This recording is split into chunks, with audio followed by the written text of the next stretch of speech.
તો આગળ વાત ડભોઈ શહેરની તેમજ તાલુકામાં મંદિર, આશ્રમ, પાઠશાળા સહિત વિવિધ જગ્યાએ ગુરુ પૂર્ણિમામાં પર્વની ઉજવણી કરવામાં આવી અને આ સાથે જ આ પ્રસંગે ભાવિક ભક્તોએ પૌરાણિક શ્રી બદ્રીનારાયણ મંદિર ખાતે 1008 પરમ પૂજ્ય સુદર્શનાચાર્ય મહારાજ આશીર્વાદ લીધા। ગુરુ અને શિષ્યના પવિત્ર સંબંધોનું પ્રતીક સમાન આ દિવસ શિષ્યો તેમના ગુરુ પ્રત્યે કૃતજ્ઞતા વ્યક્ત કરી અને જ્ઞાન અને માર્ગદર્શન માટે તેમનો આદર છે।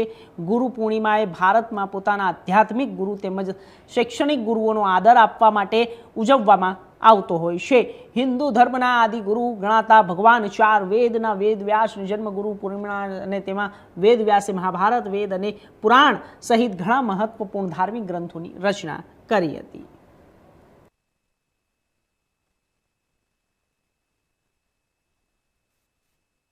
आज गुरु पूर्णिमा दिवस है।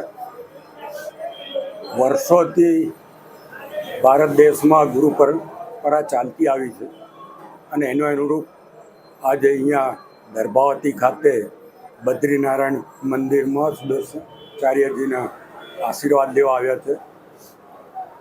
वर्षों थी ज्यारथी हूँ धारासभ्य थयो छुं त्यारथी अँ स्वामीजी आशीर्वाद, ब्रह्माकुमारी आशीर्वाद, स्वामीनारायण संप्रदाय पुराणी स्वामी आशीर्वाद अमे लेता आव्या छे अने आ परंपरा समग्र गुजरात अने समग्र देश में भारतीय जनता पार्टी तमाम आगेवानो आ परंपरा ने अनुसर करे छे अने तमाम धर्मगुरुओना आशीर्वाद आजना दिवसे मेळवे छे।